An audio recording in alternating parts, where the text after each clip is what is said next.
ગઈ કાલે આમ આદમી પાર્ટીમાંથી રાજીનામું આપ્યા પછી ઘણા બધા તર્ક વિતર્કો થયા। ઘણા બધા લોકોના મનમાં એક સવાલ હતો કે રાજીનામું શા માટે આપવામાં આવ્યું। ઘણા બધા લોકોએ સૂત્રો દ્વારા મળતી માહિતીઓ સાચી અને ખોટી ક્યાંક ને ક્યાંક પીરસવાના પ્રયત્ન પણ કર્યા। ક્યાંક ને ક્યાંક ખેડૂતોના મનમાં પણ એક શંકા ઉપજી, ખરેખર વાસ્તવિકતા શું છે, શા માટે રાજીનામું આપવું જોઈએ। તો આજે પ્રેસ વાર્તાના માધ્યમથી, આપ સૌના માધ્યમથી ગુજરાતના તમામ ખેડૂતો સુધી રાજીનામાના કારણો પહોંચાડવાના પ્રયત્ન કરવાના ભાગરૂપે આજે આપણે મળ્યા છીએ। ખાસ કરીને જેલવાસ દરમિયાન આમ તો હું જ્યારે જેલમાં હતો ત્યારે ઘણી બધી પોઝિટિવ, નેગેટિવ તમામ પ્રકારની વાતો અંદર અને બહાર થઈ છે। ક્યાંક ને ક્યાંક મૂળમાં જઈએ તો રાજુ કરપડાની શરૂઆત ક્યારથી થઈ? તો 2017-18થી ખેડૂત એકતા મંચના બેનર નીચે મેં જાહેર જીવનની શરૂઆત કરેલી। ત્યારથી ખેડૂતોના મુદ્દે લડવાનું ચાલુ કરેલું। 2021-22માં આમ આદમી પાર્ટીમાં જોઈન થયો, ત્યાં પણ ખેડૂતોના મુદ્દે જ હું લડીશ આવી શરતથી જોઈન થયેલો।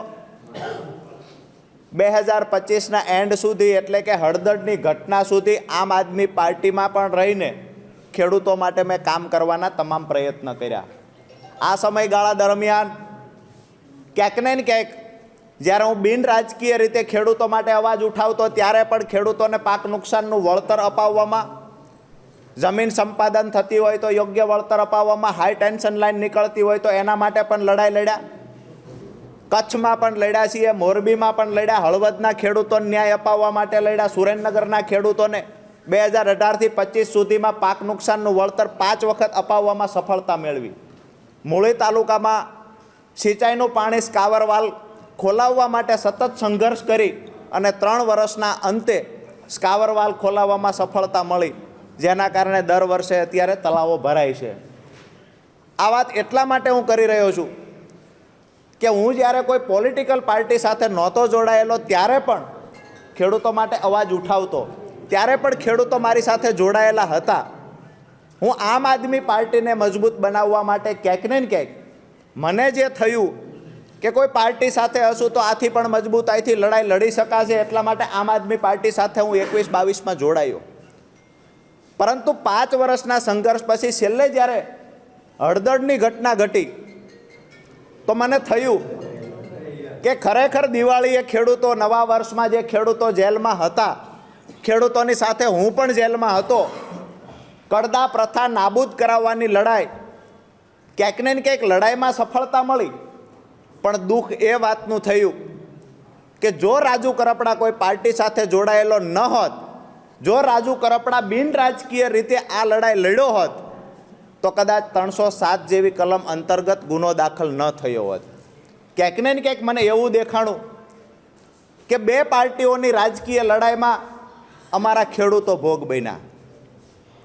દુઃખ ત્યારે થયું કે જ્યારે ખેડૂતો અંદર હતા, 68 ખેડૂતો જેલમાં હતા, એનો પરિવાર ખેડૂતોની રાહ જોતો। મને ખેડૂતો જ્યારે પૂછે કે રાજુભાઈ જામીન ક્યારે મળશે, ક્યારે અહીંથી છૂટશું, જ્યારે ખેડૂત પૂછતા ત્યારે આંખમાંથી આંસુ આવી જતા।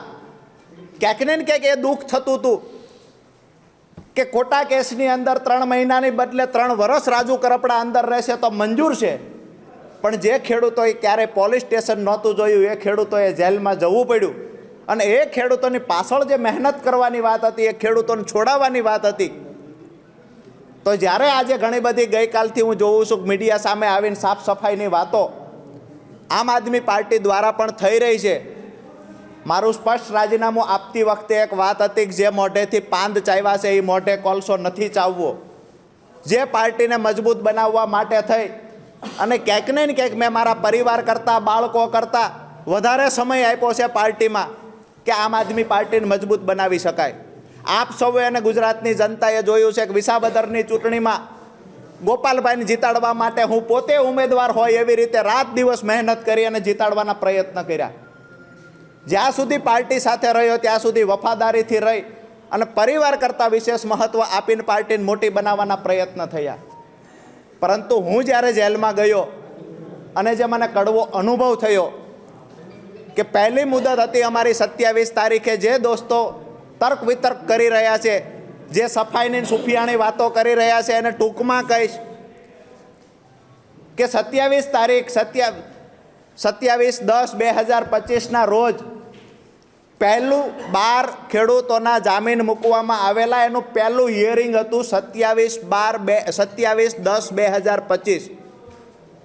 વકીલો દ્વારા પાર્ટી દ્વારા વાતો કરવામાં આવતી કે હાઈકોર્ટના સારામાં સારા વકીલ હાજર રાખવામાં આવશે, ચિંતા ન કરતા. જેલની અંદર રહેલા ખેડૂતોને હું કહેતો હતો કે તમે આવતીકાલે છૂટી જશો, ચિંતા ના કરતા, આપણા સારામાં સારા વકીલો આવવાના છે. મને 27 તારીખે ખબર પડી કે પાર્ટી તરફથી સિંગલ વકીલ ત્યાં હાજર નથી રહ્યો. એકદમ નાના વકીલે દલીલ કરી છે અને ખેડૂતોના જામીન નામંજૂર થયા છે. ખેડૂતોએ જ્યારે મને પૂછ્યું કે પાર્ટી તરફથી વકીલ હાજર હતો, હું ખેડૂતોને જવાબ નથી આપી શક્યો. એનાથી આગળ વાત કરીએ કે જ્યારે ભાવનગર વાળો કેસ અમારા પર થયો, ક્યાંક ને ક્યાંક રાજુ કરપડાને જેલમાંથી બહાર કઢાવવાની જગ્યાએ પ્રદેશમાં રહેલા 1-2 વ્યક્તિએ રાજુ કરપડાને વધારે સમય ફસાવવાના પ્રયત્ન કર્યા છે. મને ફસાવે એનાથી મને કોઈ દુઃખ નહોતું, અફસોસ નહોતો. કદાચ હું એમનો હરીફ બનીશ ભવિષ્યમાં, આવું સમજીને ફસાવવાના પ્રયત્ન થયા.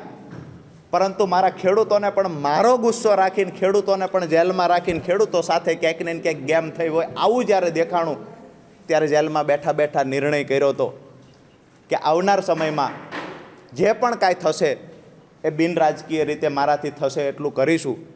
અને જ્યારે પણ કોઈ એવું કહે છે કે ખેડૂતોનું અમે આ સારું કામ કરીએ છીએ, તો કોઈ પણ પાર્ટીના લોકો સારું કામ કરતા હશે, પછી સત્તામાં રહેલા લોકો હોય કે વિપક્ષમાં રહેલા લોકો સારું કામ કરશે તો એના જાહેર મંચ પરથી વખાણ કરીશું.